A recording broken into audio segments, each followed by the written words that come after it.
It is a reality that some folks will have to go home. Will have to go home. Will have to go home. That is the reality of the numbers we're seeing.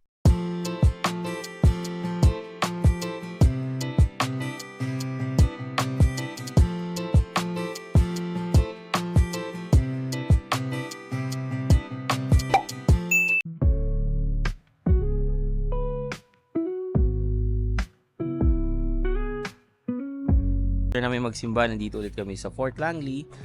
Kasama ko naman yung mga kids. We got the crystal! Yes, tapos, if you will remember guys, nagpunta kami dun sa isang crystal shop before, no? So, yung na-feature ko dun sa 11th year namin. So, nagpunta ulit kami dito, kasama namin yung mga kids. And they are so thankful about it na nandun sila sa video. Ayan, bumili ulit kami ng crystal. There you go.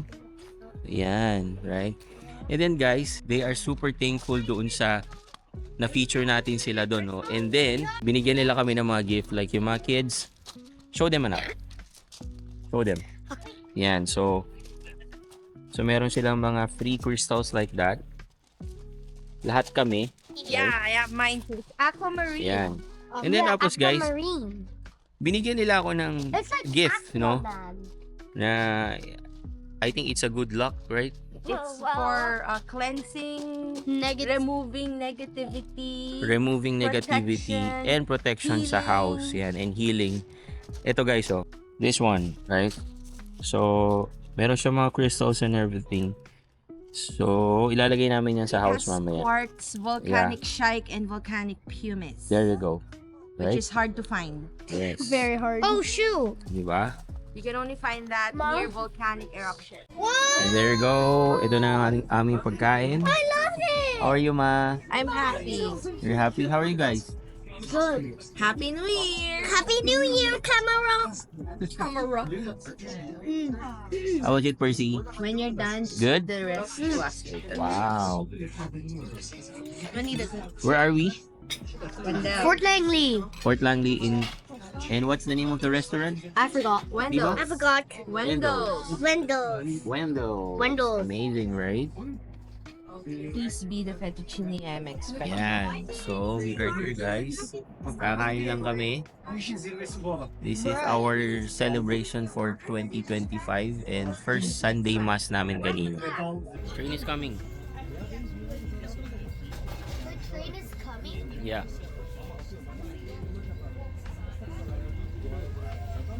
There we go, from there. Oh, look, it's so fast.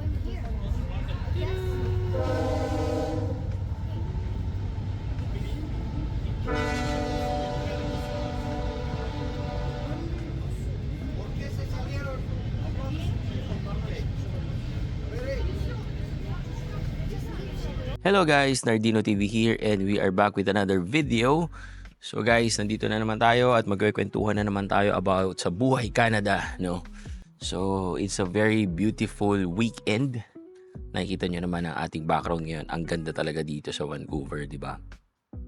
Yan. So, may nakita akong interview guys nung immigration minister ng Canada, si Mark Miller po, no? Sa Omni News, no?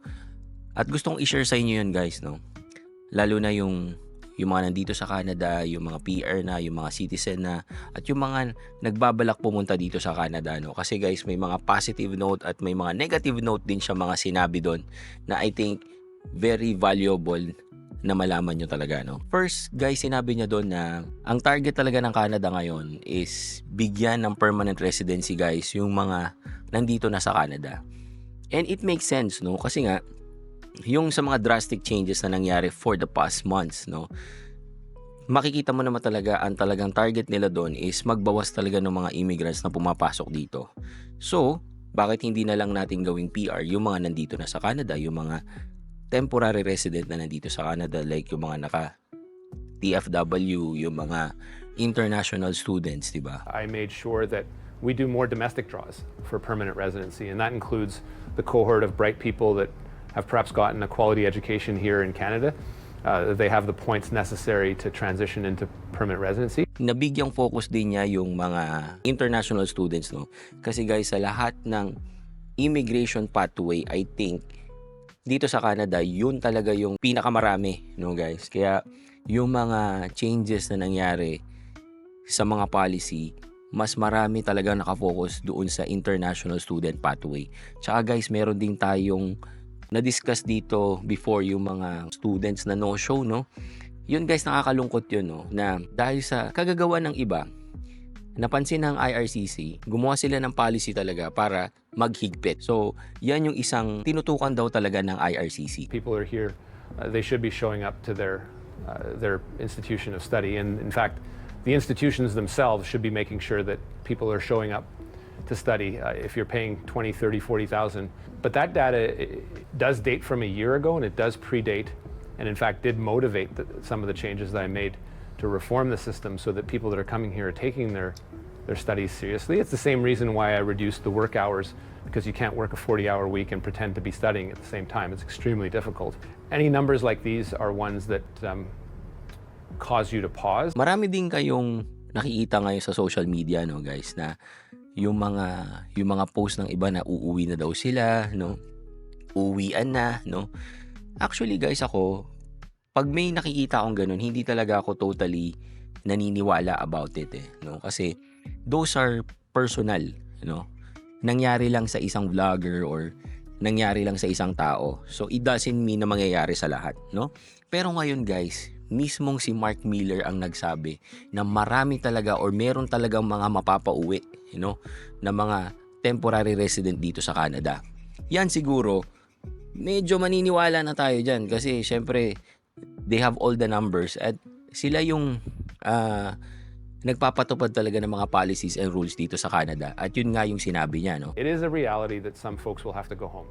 That is the reality of the numbers we're seeing. This is kinda expected na rin, no? Kasi sa dami ng mga policy changes sa international student, expected na talaga natin guys na oonti talaga at marami din talaga ang maaapektuhan ng mga international student dito. Tungkol pa rin guys sa international student pathway, sinabi naman na to noon, no, na hindi naman talaga dapat gawing permanent resident pathway ang international students. Sinabi naman din talaga ni Mark Miller noon na walang guarantee at walang 100% sure na pathway ang international student sa pagiging PR. There is a pathway to permanent residency, but it is not something that we guarantee for all. And indeed, those that come to Canada, it is to study and eventually perhaps a pathway to permanent residency, but also to leave if that prospect isn't there and the visa expires. And I do acknowledge that my role is more than simply stamping visas at the border.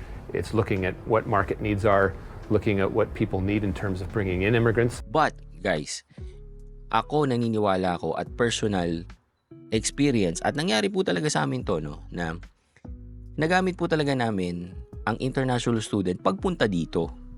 Right? And then, nakakuha na kami ng ibang opportunity para maging permanent resident po dito. So, ang sinasabi ko guys, hindi ko kayo hinihikayat na pumasok dito as an international student. Okay? Meron na rin po tayong mga post niyan na in-explain ko sa inyo kung ano yung mga dapat nyong gawin kung kukuha pa rin kayo ng international student dito sa Canada.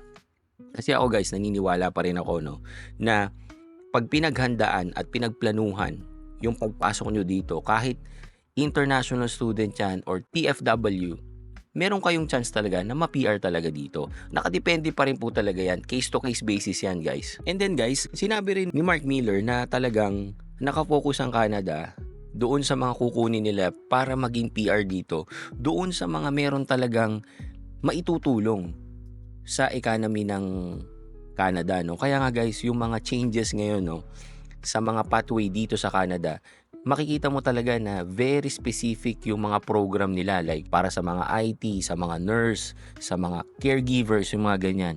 Kaya guys, this is actually a high time para tanungin mo rin yung sarili mo bago ka pumunta dito. Ano ba yung maitutulong mo rin sa economy or ano yung pwede mong ibigay di sa Canada para kunin ka nila as a permanent resident dito sa Canada. Nabanggit din niya guys about dun sa pagtanggal po ng bonus points sa LMIA para sa CRS, no? At sinabi niya na possible din na makaapekto yon sa CRS cut-off points pero wala pong guarantee. At na-discuss din natin yan dito sa channel natin guys. Kung gusto nyo, panoorin nyo rin yun, guys, no? Giving 50 points for LMIA has been problematic for some time. Problematic to maintain it, so I removed that, and that's, I think, maybe where that's coming from. Because if you take away 50 points for a whole bunch of people in the pool, or new applicants, then notionally the score would drop. And with the inflow of folks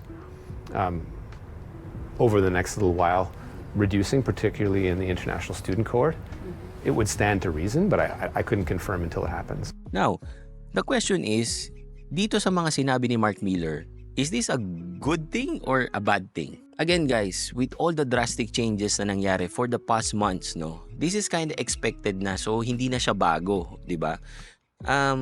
Siguro, naka-base na lang talaga sa perspective ng tao. Kung ikaw is temporary resident dito, of course, this is kind of bad news kasi liliit yung mga opportunities and chances mo para maging PR ka, right? Pero kung ikaw naman is PR ka na dito at citizen ka dito, syempre, it's kind of good news kasi alam naman talaga natin, guys, na talagang sumobra yung numbers ng mga immigrant na pumasok talaga dito sa Canada.